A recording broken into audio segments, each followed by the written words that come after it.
पता नहीं।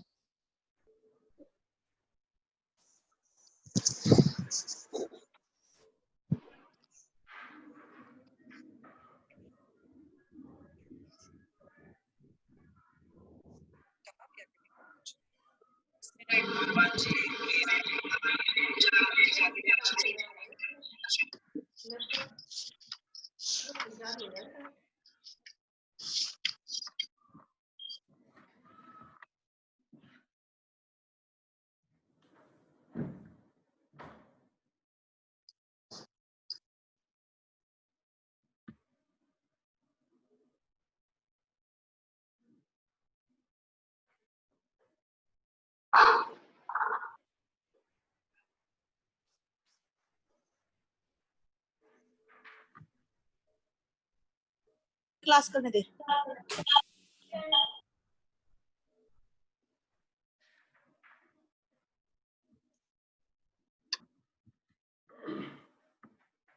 शुरू करते हैं, बाकी आ जाएंगे फिर पार्टिसिपेंट। नम कर तो कष्ट दर्शन ज्ञान तो हमारे बैंक तो दिसंबर होता है, लेकिन हमें मिला फर्स्ट अप्रैल से। संसार सुखे सुख के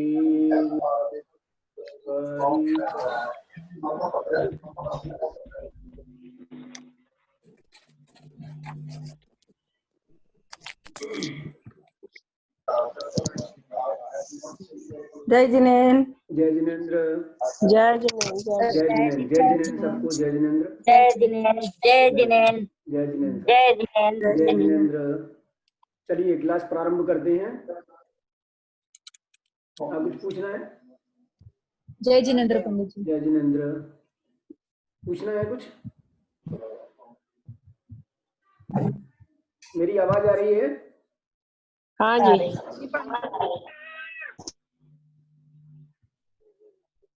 चलिए। सबकी क्लासों के बजाय आपकी क्लास में कम आती है आवाज।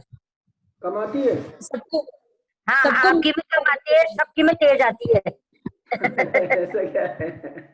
पता नहीं, आपके में कम आती है, वो सब में बहुत अच्छी तेज आती है। अभी आवाज आ रही है? बराबर नहीं आ रही? हाँ, अभी आ रही है, पर वो जो सबकी में तेज आती है ना, वैसी नहीं आती।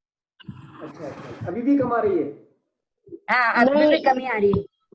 ठीक आ रही वो सब में तेज आती है, ठीक ठीक आ रही है, मतलब सुन सकते हैं हम जैसे आ रही है, पर औरों की में तेज आती है। हो सकता है अलग अलग हो, मेरा गला भी थोड़ा खराब है मतलब।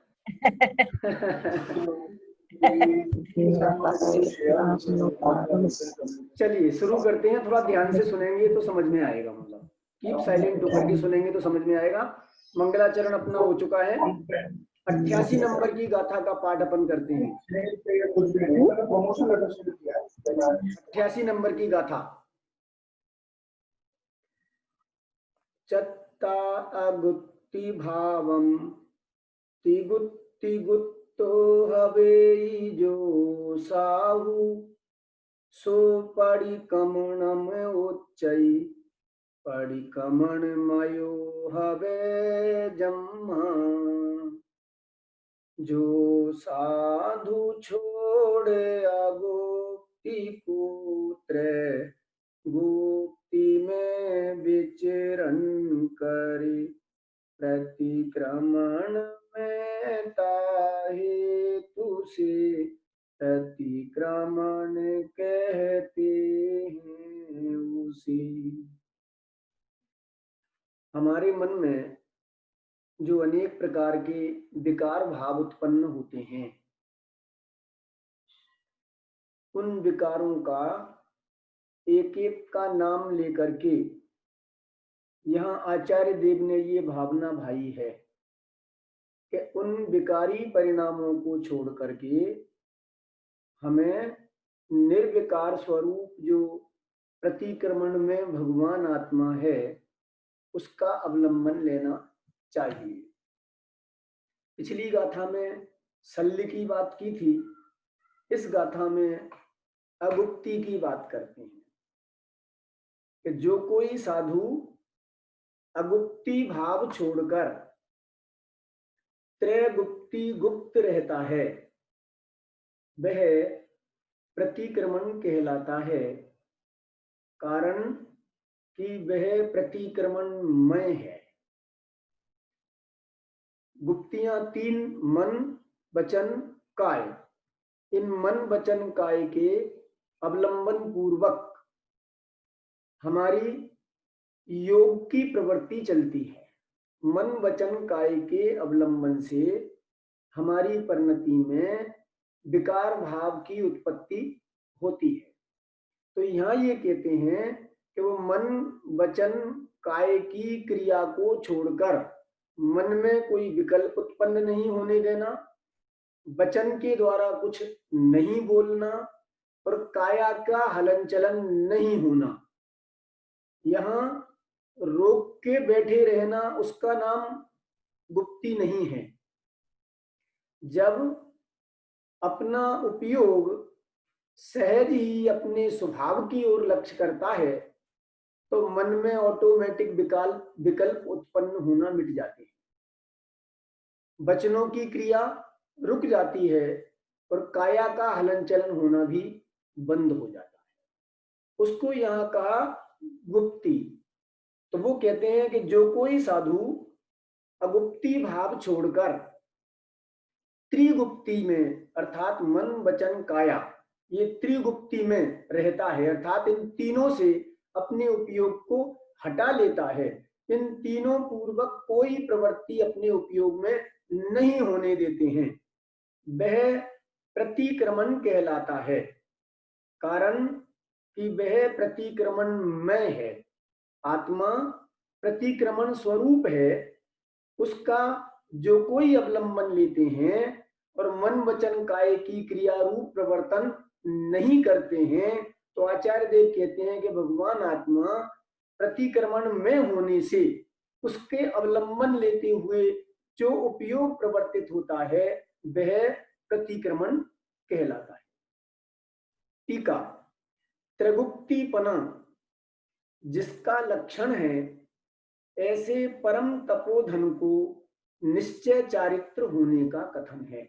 निश्चय का स्वरूप अपन ने कहा था, स्वरूपाचरण चारित्र को निश्चय चारित्र कहते हैं, अर्थात स्वरूप में जो लीनता भाव रूप परिणाम है उसको हम चारित्र कहते हैं, निश्चय चारित्र कहते हैं। उसका कथन यहाँ आचार्य कुंद ने किया है।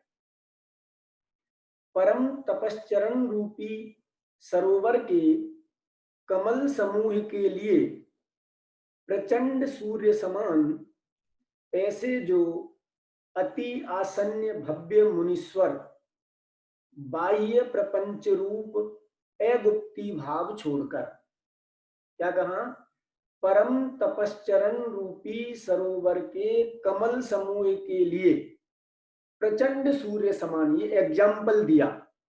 जैसे जब सूर्य की किरणें निकलती हैं और कमल के ऊपर पड़ती हैं तो बंद कमल खिल जाता है, उसी प्रकार से जो कोई मुनीश्वर तपश्चरण रूपी सरोवर के कमल समूह को खिलाने के लिए प्रचंड सूर्य समान ऐसे जो अति आसन्न भव्य मुनीश्वर हैं वे बाह्य प्रपंच रूप अगुप्ती को छोड़ देते हैं। बाह्य प्रपंच रूप अगुप्ती अर्थात मन वचन काया पूर्वक होने वाली क्रिया, मन वचन काया के निमित्त पूर्वक उत्पन्न होने वाला अपना विकार भाव और साथ में मन वचन और काया की जो बाह्य क्रियाएं होती हैं उनको छोड़ करके त्रैगुप्ती गुप्त अर्थात मन वचन काया की प्रवृत्ति को रोक देते हैं। गुप्त होते हैं अर्थात उसकी प्रवृत्ति को रोक देते हैं, मन वचन काया की प्रवृत्ति को,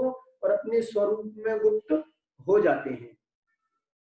ऐसे निर्विकल्प परम समाधि लक्षण से लक्षित अति अपूर्व आत्मा को ध्याते हैं। उस स्वरूप में गुप्त होना, उसी का नाम परम समाधि कहलाता है। वो परम समाधि का लक्षण है।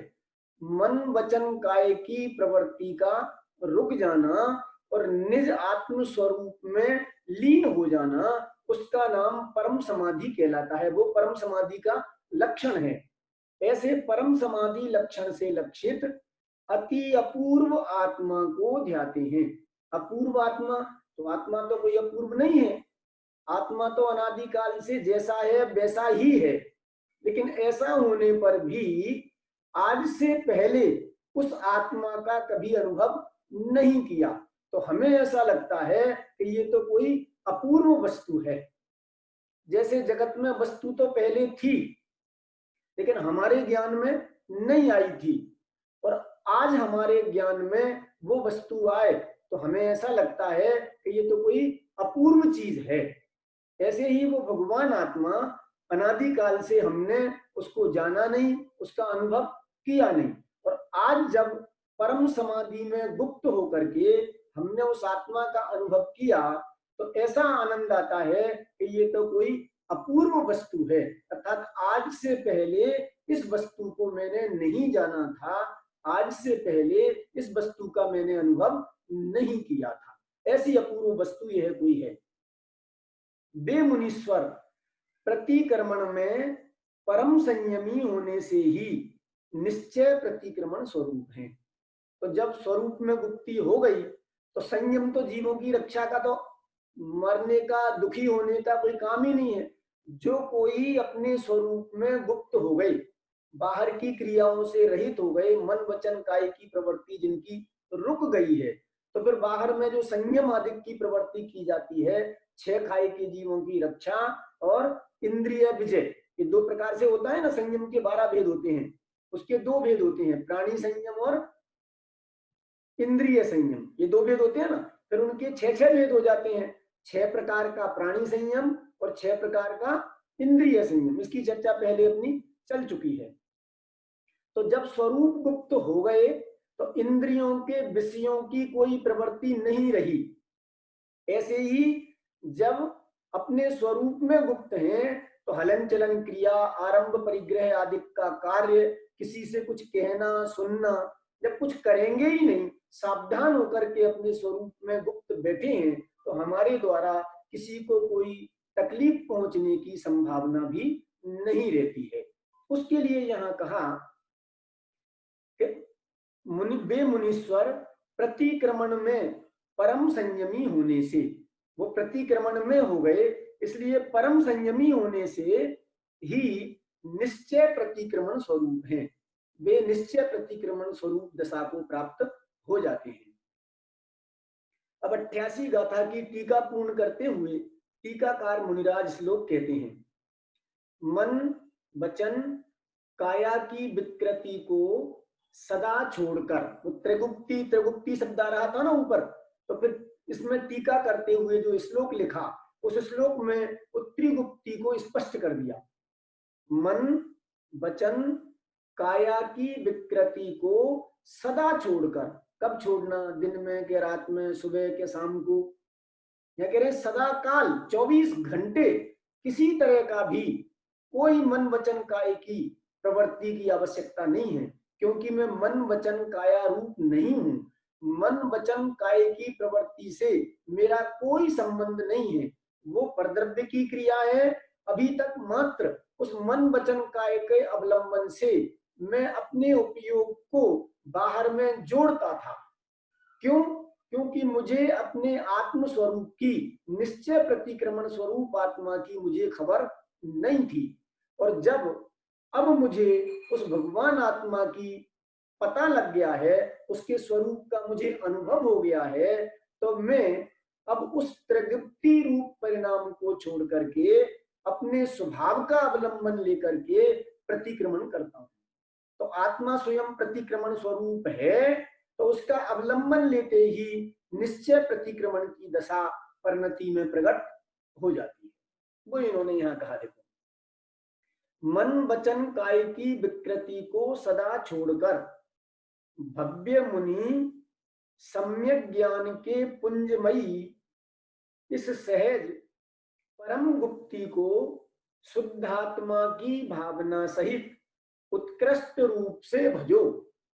अब क्या करें, गुप्ति में तो चूंकि पर के अवलंबन से अगुप्ति होती थी, विकार भाव होता था, तो उनका नाम यहाँ नास्ति से गिनाया कि उस मन वचन काय की प्रवृत्ति को तो तुम छोड़ दो और उसको छोड़ करके सम्यक ज्ञान के पुंजमयी इस सहज परम गुप्ति को, जो शुद्धात्मा की भावना सहित है।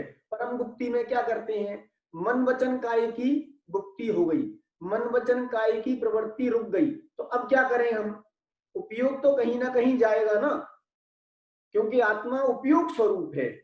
अभी तक हमारा उपयोग वो मन वचन काय के अवलंबन पूर्वक बाहर में प्रवर्तित हो रहा था।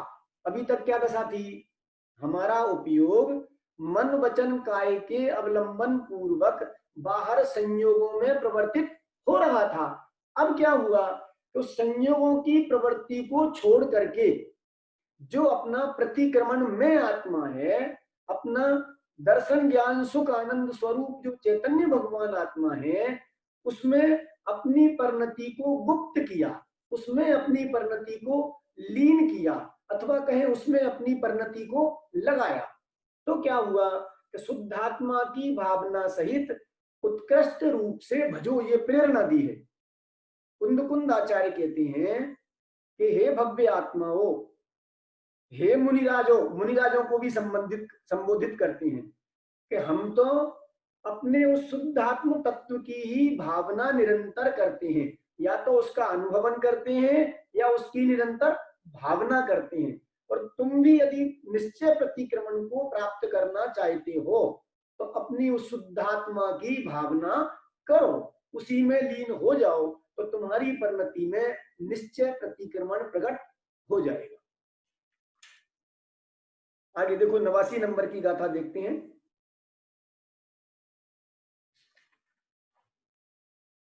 मोतून अट्टेरुद्दम झाणम जो झादि धम्म सो कंबा सो परिकमणम उच्चई जिनवर निदिठेसु तेसु जो आरती रौद्र विहाय बरते धर्म शुक्लेषु ध्यान में प्रतिक्रमण कहते हैं उसे, जिन देव के आख्यान में। गाथा, जो जीव आर्त और रौद्र ध्यान छोड़कर धर्म अथवा शुक्ल ध्यान को ध्याता है, वह जीव जिनवर कथित सूत्रों में प्रतिक्रमण कहलाता है। अब ये आर्त रौद्र ध्यान संक्षिप्त में अपन यहाँ नाम गिनाएंगे।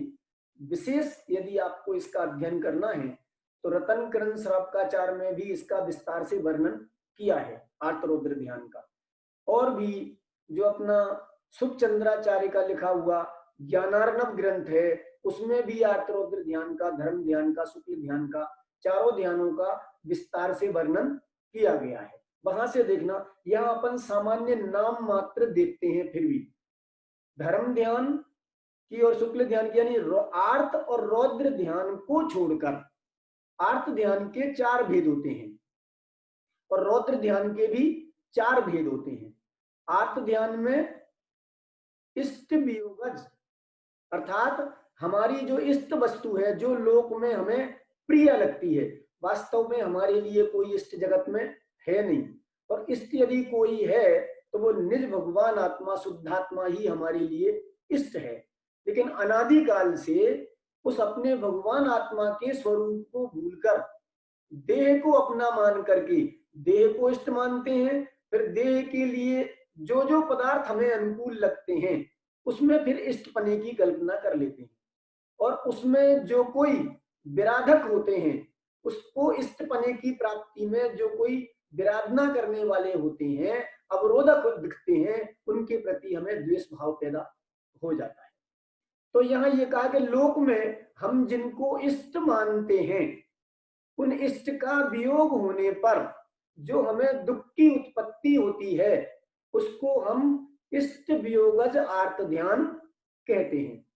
दूसरा, अनिष्ट संयोगज आर्त ध्यान, हमें जो इच्छा हमारी है उससे प्रतिकूल संयोगों की प्राप्ति होना, हमारी इच्छा के विरुद्ध प्रतिकूल संयोगों की प्राप्ति होना, और जो प्रतिकूल संयोगों की प्राप्ति हुई उसमें अपने उपयोग को जोड़ करके मन में सुखी दुखी होना, उसको कहते हैं अनिष्ट संयोगज आर्त ध्यान। समझ में आ गया? इष्ट वियोगज आर्त ध्यान में जो पदार्थ लोक में हमें प्रिय लगते हैं उन प्रिय पदार्थों का वियोग हो जाने पर जो दुख उत्पन्न होता है उसको हम कहते हैं इष्ट वियोगज आर्त ध्यान। इष्ट का वियोग हो गया। समझ लीजिए, हमारा एक उदाहरण ले लें छोटा सा। हमारा जवान लड़का था 25 साल का, हम वृद्धावस्था को प्राप्त हो गए, एक ही लड़का था, हमारे बुढ़ापे का एक ही सहारा था, वो ही छोड़ करके विदेश चला जाए या दुनिया छोड़ करके चला जाए तो हमें कितना दुख होता है। तो वो जो इष्ट था हमारे लिए, जो पुत्र, उसका वियोग हो गया, उसमें जो दुख की प्राप्ति होती है उसका नाम है इष्ट वियोगज आर्त ध्यान। अनिष्ट संयोगज आर्त ध्यान, अनिष्ट का संयोग प्राप्त हो गया। जैसे हम चाहते हैं कि बढ़िया वातानुकूलित वातावरण रहे, गर्मी सर्दी ना होवे, और जैसे अभी 2-3 दिन से भयंकर गर्मी पड़ रही है, तो ये क्या हुआ? अनिष्ट का संयोग। और उस गर्मी से समझ लीजिए लू चल रही है, पंखा चल रहा है, वो भी गर्म हवा फेंक रहा है, और फिर पूरा बदन चिपचिपा हो जाता है, और फिर हमारी परिणति में उस गर्मी के कारण से आकुलता व्याकुलता की उत्पत्ति होती है, उसको कहेंगे हम अनिष्ट संयोगज आर्त ध्यान। समझ में आया? तीसरा है रोग जनित आर्त ध्यान। शरीर में कोई रोग हो गया, पेट दर्द है, सर दर्द है, बुखार आ गया, तो ऐसी शरीर में कोई रोग रूप दशा हुई, उस रोग रूप दशा होने पर उसके लक्ष्य से जो परिणति में दुखद भाव पैदा होता है, दुख का वेदन होता है, उसको कहते हैं रोग जनित आर्त ध्यान। और चौथा है निदान जनित आर्त ध्यान, अर्थात जो भोग हमें प्राप्त नहीं है उन भोगों को प्राप्त करने की इच्छा से दुखी बने रहना, उसका नाम कहलाता है निदान जनित आर्त ध्यान। इस तरह से ये 4 प्रकार के आर्त ध्यान होते हैं, और इस आर्त ध्यान से जीव निरंतर पाप का बंध करता रहता है। मन में दुखी होने से होने जाने वाला बाहर के पदार्थों में कुछ नहीं है, आप कितने ही दुखी होते रहो, लेकिन आपको अवश्य पाप का बंध होता रहे। ऐसा होता है, कोई भी ऐसे संयोग मिलते हैं तो हम मन ही मन में बहुत दुखी होते रहते हैं, और फिर प्रतिकूल संयोग मिलते हैं तो हम सोचते हैं कि मैं किसी से कुछ कहता नहीं हूं, मैंने किसी का कुछ किया नहीं है, फिर भी मेरे को ये प्रतिकूल संयोग क्यों मिलते हैं, ऐसा लगता है ना। तो हमें लगता ही नहीं है कि मैं जो दुखी हो रहा हूं, ये दुखी होने से मेरी परिणति में निरंतर पाप बंध हो रहा है। 6 ढाला की पहली ढाल आपने पढ़ी होगी, उसमें लिखा है अति संक्लेश भाव ते मर्यो घोर शुभ्र सागर में पर्यो। कैसे? संक्लेश कुछ नहीं किया, दूसरे से कुछ कहा नहीं, दूसरे का कुछ किया नहीं, लेकिन मन ही मन में प्रतिकूल संयोगों को देख करके, अर्थात अनिष्ट संयोग को देख करके दुखी होता रहा, किसी इष्ट का वियोग हो गया उसको देख करके दुखी होता रहा, शरीर में रोग हो गया उसको जान करके दुखी होता रहा, भोग नहीं मिले उन भोगों की वांछा से दुखी होता रहा। तो हमने कहा हमने किसी का क्या किया, हमने किसी को मारा, किसी को सताया, किसी को दुखी किया, हम तो चुपचाप बैठे रहते हैं, हमने तो कुछ किया ही नहीं। कि भाई किया कैसे नहीं, तुम्हारा काम तो उपयोग रूप है, और उपयोग में या तो सहज ज्ञान दर्शन पूर्वक समता भाव चलता है, या फिर आर्त ध्यान चलता है, दुखरूप परिणति चलती है। तो जो दुखरूप परिणति चल रही है वो आर्त ध्यान है, और उससे निरंतर जीव को पाप का बंध होता रहता है। तो वो कहा यहाँ पर आर्त ध्यान। ऐसे ही रौद्र ध्यान, ये और भी खतरनाक है, ये अनर्थ दंड वाला काम है रौद्र ध्यान। ये भी 4 प्रकार का होता है रौद्र ध्यान। हिंसानंदी रौद्र ध्यान, मृषानंदी रौद्र ध्यान, चौर्यानंदी रौद्र ध्यान और परिग्रहानंदी रौद्र ध्यान। 4 प्रकार के हो गए। हिंसानंदी रौद्र ध्यान, मृषानंदी रौद्र ध्यान, चौर्यानंदी रौद्र ध्यान और परिग्रहानंदी रौद्र ध्यान। अब इसमें कमाल देखना, हम जो कुछ आरंभ आदि की क्रियाएं करते हैं, परिग्रह इकट्ठा करते हैं, ये सब कार्य हमने किया। इस सब कार्यों को करना ये पाप भाव है। उस पाप भाव में आनंद मानना, जैसे समझ लीजिए पहला अपन हिंसानंदी रौद्र ध्यान की चर्चा करें तो हमने किसी का दिल दुखाया, किसी को बेवकूफ बना दिया अथवा किसी को मारा पीटा, ये तो हुआ हिंसा, हिंसा रूप पाप। 5 पाप कहिए ना, हिंसा, झूठ, चोरी, कुशील, परिग्रह, तो ये तो हुआ हिंसा रूप पाप। लेकिन उस हिंसा रूपी पाप में फिर आनंद मानना, कोई भी मिले उसको आनंद पूर्वक सुनाना। अरे मैंने उसको ऐसी सुनाई गालियां, इतना डांटा मैंने उसको और 2 चांटे भी मार दिए कि अब जीवन में याद रखेगा, अब मेरे से कभी अड़ने की कोशिश नहीं करेगा। तो वो पाप तो एक बार हो गया, समझ में आया ना। लेकिन उस पाप को याद कर करके जो आनंद मनाते हैं, और आनंद मना करके जो दूसरों से हम सुनाते हैं दूसरों को, और फिर उसमें आनंदित होते हैं और वो भी प्रशंसा करता है, तो वो कहलाएगा हिंसानंदी रौद्र ध्यान। समझ में आ गया। ऐसे ही मृषानंदी रौद्र ध्यान, हमने झूठ बोल करके किसी को ठग लिया, किसी को बेवकूफ बना दिया, ऐसा कार्य किया, तो वो तो हो गया पाप। और फिर बाद में जैसे अभी वर्तमान में चलती है 1 अप्रैल आती है, उसको अप्रैल फूल के रूप में मनाया जाता है, और उसमें चाहे कुछ झूठी बातें कह करके, आपके भाई का तो एक्सीडेंट हो गया, वहां आप गए नहीं क्या, अब वो बेचारा अपनी उठाई गाड़ी और दौड़ करके वहां जा रहा है भाई को देखने के लिए, जबकि वहां कुछ हुआ ही नहीं है। और फिर बाद में वो आया झूठ बोलता है, तू बेवकूफ बनाता है हमें कि तुम्हें ध्यान नहीं है आज तो 1 अप्रैल थी, हमने तो अप्रैल फूल मनाया है, और फिर आनंद मानता है। और फिर दूसरे लोग मिलेंगे, उनको सुनाएगा वो, आज मैंने उसको ऐसा बेवकूफ बनाया, और वो बहुत देर तक बहुत परेशान हुआ, तो उससे तुमको क्या मिला? ये व्यर्थ के काम है, अनर्थ दंड का पाप है। इसको कहते हैं मृषानंदी रौद्र ध्यान। झूठ बोलना पाप है, और फिर बाद में उसको याद कर करके, वो तो चलो एक समय की परिणति में उदय की तीव्रता आई और ऐसा कोई भाव हो गया कि हमसे झूठ मुंह से निकल गई, तो वो तो हुआ पाप, उसका उतना बंद होगा। लेकिन उसको याद कर करके भला माने और फिर आनंद उठाए उसमें, तो हिंसा रूपी मृषानंदी रौद्र ध्यान होता है, उससे महापाप का बंध होता है। कोई क्रिया हो गई, उससे पाप का बंध होता है, और उस क्रिया को होने पर उसमें आनंद मानना, बहुत अच्छा हुआ, ऐसा आनंदित होना, उसमें आनंद मानना, वो महापाप का बंध होता है। इसलिए कदाचित वर्तमान में हमारी ऐसी कोई 4 प्रकार की प्रवृत्ति नहीं रुक पाती है कि हम आरंभ परिग्रह आदि क्रियाएं करते हैं, उसमें कुछ हिंसा हो जाती है, कुछ ना कुछ व्यापार धंधा करते हैं, या कोई ऐसा प्रसंग आ जाता है तो हमारे मुंह से कोई झूठ शब्द निकल जाते हैं, अथवा कोई चोरी आदि का भाव करके कोई ऐसी इधर की उधर वस्तु हो जाती है, कदाचित परिग्रह इकट्ठा करने का भाव रहता है, थोड़ा बहुत परिग्रह इकट्ठा हो जाता है, वो तो भाव अभी निचली भूमिका में आता है, वो तो पाप भाव है। लेकिन उसमें आनंद मानना, ये व्यर्थ का महापाप हम बंधन करते रहते हैं। एक बार इतना भेद विज्ञान तो हो कि भाई ये परिणति में जो विकार भाव उत्पन्न होते हैं, वे विकार भाव मुझे दुख देने वाले हैं, अच्छे नहीं हैं। पर कोई कहे कि अरे साहब आपने तो बहुत बढ़िया काम किया, उसको ऐसी सजा दी, ऐसा मजा चखाया कि वो जिंदगी भर याद करेगा।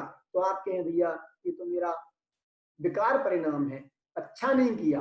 अच्छा तो ये था कि मैं उसको कुछ नहीं बोलता और जो कुछ हो रहा था उसको सहज भाव से ज्ञाता दृष्टा रूप से जानता और देखता, क्योंकि मेरा स्वभाव जानना और देखना है। किसी को सजा दूं, किसी को नाराज करूं, किसी को प्रसन्न करूं, ये मेरा स्वभाव भाव नहीं है। लेकिन क्या करूं, मेरी परिणति की कमजोरी ऐसी है कि अभी मेरी स्वभाव में स्थिरता रहती नहीं है और उदय बस पुरुषार्थ की कमजोरी से अनेक प्रकार के कसाय भाव मेरी परिणति में उत्पन्न हो जाते हैं और ऐसी क्रियाएं बन जाती हैं, लेकिन वो करने लायक नहीं है। आनंद मानने लायक तो है ही नहीं बाहर की कोई भी क्रिया, लेकिन करने लायक भी नहीं है। इतना दो टूक निर्णय पूर्वक जो हो गया उससे वृत्ति को हटा लेना और स्वभाव का अवलंबन लेना, उसका नाम प्रतिक्रमण कहलाता है। तो वो इन्होंने यहाँ कहा। दो की चर्चा हुई अपनी, हिंसानंदी और मृषानंदी। इसी तरह से चौर्यानंदी, किसी की चोरी कर ली और आनंद मानना। ट्रेन में यात्रा कर रहे हैं, हमने 150 रुपए का टिकट बचा लिया, इधर से उधर भागते फिरे, टीटी आया तो, और फिर बाद में बिल्कुल मजे ले लेकर के दोस्तों को सुनाते हैं। तो टीटी आया तो मैंने उसको ऐसा चकमा दिया, वो इस डब्बे में आता तो मैं उस डब्बे में पहुंच जाता, उस डब्बे में आता तो उसमें पहुंच जाता, लेटरिन में घुस जाता। तुमने बहुत अच्छा काम किया, तेरे परिणाम निरंतर आकुलित बने रहे। अब चलो जो पाप होना था वो तो हो गया, लेकिन अब तो बंद करके मैंने अच्छा काम नहीं किया, मजबूरी बस करना पड़ा, मेरे पास पैसे नहीं थे, मेरी गरीब दशा है, जो भी हुआ वो तो पाप हो गया। लेकिन पाप होने पर भी भाई अब उसमें आनंद मानना तो छोड़ दे, रौद्र ध्यान क्यों करता है। और चौथा जो चौथे नंबर का है वो और भी खतरनाक है। देखो झूठ चोरी को तो कोई पाप मान लेता है, हिंसा करने को भी पाप मान लेता है, लेकिन आपके पास 200-500 करोड़ की धूल इकट्ठी हो गई, स्वामी जी के शब्दों में अपन कहें तो, और बढ़िया आपका मुकेश अंबानी जैसा 47 मंजिल कितना मंजिला मकान बनाया है उसने, ऐसा आपने बढ़िया बिल्डिंग बना ली और उसको देख देख के खुश होते हो कि मेरी बिल्डिंग कैसी बढ़िया है। इसका नाम है परिग्रहानंदी रौद्र ध्यान। और भी कहूं दूसरी बात है, हम बाजार से 10-5 साड़ी और सूट खरीद लाए और रोजाना अलमारी खोल खोल करके देख देख करके प्रसन्न होते हैं, मेरे पास इतनी साड़ियां, इतनी कीमती साड़ी है, इतने कीमती जेवर हैं, इतने कीमती सूट हैं, उनको देख देख करके उनमें प्रसन्न होते रहना, उसका नाम परिग्रहानंदी रौद्र ध्यान कहलाता है। परिग्रह इकट्ठा करना पाप है और परिग्रह इकट्ठा करके उसमें आनंद मानना। समझ लीजिए हमें इच्छा होती है कि थोड़ा 10-5 करोड़ रुपए हो जाए तो जीवन हमारा शांति से गुजर जाए, ऐसा लगता है निचली भूमिका में, अज्ञान दशा में। अब वो हो गया तो हम आनंदित होते हैं, प्रफुल्लित होते हैं और उन भोगों में निमग्न हो जाते हैं। तो ऐसा जो परिग्रह में आनंद मानने की प्रवृत्ति है उसका नाम परिग्रहानंदी रौद्र ध्यान कहलाता है और वो महापाप होता है उससे। अब हमें पता ही नहीं है, हम व्यर्थ के पापों का बंधन करते रहते हैं, व्यर्थ में ही पाप कर्मों को बांधते रहते हैं। तो कम से कम अब पता लगने के बाद जब ऐसी कोई परिणति आए, थोड़ी देर उदय बस चल भी जाए, तीव्र उदय होगा तब तो रहा नहीं जाता, लेकिन फिर विचार करना कि अरे ये क्या है, ये परिग्रह कितने दिन रहने वाला है और परिग्रह से मुझे सुख मिलता कहाँ है, और इन संयोगों पर क्या अभिमान करना, ये कितने दिन रहने वाले हैं, ऐसा जान करके उधर से लक्ष्य को हटाना। उसके लिए यहाँ कहा, दोनों का स्पष्टीकरण कर दिया अपन ने, आर्त ध्यान और रौद्र ध्यान। 4 प्रकार का आर्त ध्यान और 4 प्रकार का रौद्र ध्यान। जो जीव आर्त और रौद्र ध्यान छोड़कर धर्म अथवा शुक्ल ध्यान को ध्याता है, वह जीव जिनवर कथित सूत्रों में प्रतिक्रमण कहलाता है। वो लक्ष्य छोड़ दिया। अभी थोड़ी देर में ये जूम अपना बंद हो जाएगा, इसके बाद दोबारा ज्वाइन करेंगे तो आप लोग जुड़ जाना और विषय थोड़ा चर्चा करेंगे अपन। तो ये यहाँ कहते हैं कि आर्त रौद्र ध्यान को छोड़ करके धर्म अथवा शुक्ल ध्यान को ध्याता है। ऐसे ही 4 प्रकार के धर्म ध्यान होते हैं, 4 प्रकार का शुक्ल ध्यान होता है। उनको ध्याता है वह जीव जिनवर कथित सूत्र में प्रतिक्रमण में कहलाता है। जिनेंद्र परमात्मा के सूत्र में उसको प्रतिक्रमण कहलाता है। धर्म ध्यान क्या कहलाएगा? तो धर्म ध्यान के उसमें भी आता है आज्ञा विचय, विपाक विचय, अपाय विचय और संस्थान विचय। इस तरह से ये 4 प्रकार का धर्म ध्यान होता है। आज्ञा विचय किसे कहते हैं?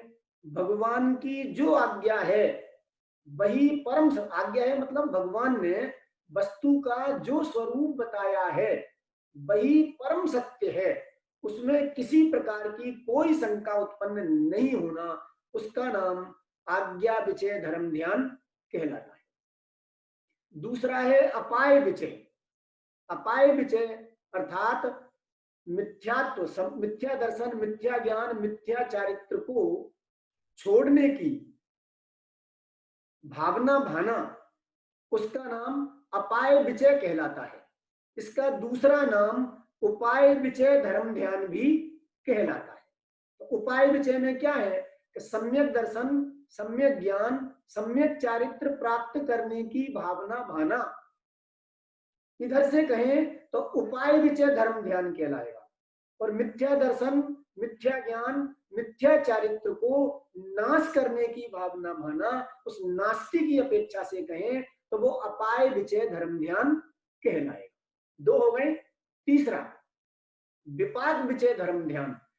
कर्म के उदय से अनेक प्रकार की स्थितियां बनती हैं, तो उनके बारे में विचार करना कि ये जो कुछ संयोग वियोग होते हैं ये सब कर्म के उदय का फल है, और मैं उनसे न्यारा ज्ञाता दृष्टा ज्ञायक भगवान आत्मा हूं। ऐसा बारंबार विचार करके परिणति में समता भाव को उत्पन्न करना, उसका नाम विपाक विचय धर्म ध्यान कहलाता है। और चौथा है संस्थान विचय धर्म ध्यान। तो वो संस्थान के लिए लोक के स्वरूप का विचार करना, वो संस्थान विचय धर्म ध्यान कहलाता है। इसी तरह शुक्ल ध्यान के भी 4 भेद होते हैं। शुक्ल ध्यान में पृथकत्व वितर्क शुक्ल ध्यान, दूसरा एकत्व वितर्क शुक्ल ध्यान, तीसरा सूक्ष्म क्रिया प्रतिपाती शुक्ल ध्यान, और चौथा व्यूपरत निवृत्ति, क्रिया व्यूपरत निवृत्ति शुक्ल ध्यान। इस तरह से ये 4 प्रकार के शुक्ल ध्यान होते हैं। इनमें भी जो प्रथम में पृथकत्व वितर्क, यानी अलग अलग वस्तुओं के संबंध में अनेक प्रकार के भाव उत्पन्न होते रहना, उसका नाम, जैसे जीव के बारे में, वस्तु के स्वरूप, धर्म ध्यान की चर्चा है ना यहाँ, तो धर्म ध्यान में पहले जीव के स्वरूप के बारे में विचार करना, फिर जीव से हट करके पुद्गल के स्वरूप के बारे में विचार करना, फिर पुद्गल के से हट करके धर्म के स्वरूप के बारे में विचार करना। ऐसे पृथकत्व यानी अलग अलग वस्तुओं के संबंध में अलग अलग प्रकार के विचार करते रहना। वितर्क यानी अनेक प्रकार से संकल्प विकल्प उत्पन्न होते रहना। पृथकत्व वितर्क विचार धर्म शुक्ल ध्यान, तो उसमें यद्यपि बुद्धि पूर्वक से तो सारे भाव मिट जाते हैं, लेकिन अबुद्धि पूर्वक 7वें गुणस्थान से ऊपर होता है ना शुक्ल ध्यान, तो 8वें गुणस्थान से चालू होता है। तो 8वें गुणस्थान से चालू होता है तो बुद्धि पूर्वक के विकल्प तो मिट जाते हैं, लेकिन तो भी पूर्व संस्कार वश परिणति में ज्ञान एक गेय से दूसरे गेय पर भ्रमित होता रहता है। तो ज्ञान एक गेय से दूसरे गेय पे गया, दूसरे गेय के बारे में फिर अनेक प्रकार से विचार किया, वितर्क यानी अनेक प्रकार से विचार किया, फिर दूसरे पदार्थ से भी हट करके तीसरे पदार्थ पर चला गया, फिर उसके संबंध में अनेक प्रकार का विचार चला, तो उसको कहते हैं पृथकत्व वितर्क विचार शुक्ल ध्यान। ठीक है। दूसरा है एकत्व वितर्क विचार, एक वस्तु के संबंध में ही अनेक प्रकार से विचार करना। अभी एक गेय से दूसरे गेय पर नहीं जाता है ज्ञान, एक ही गेय पर स्थिर रह करके उसमें अनेक प्रकार से विचार करना।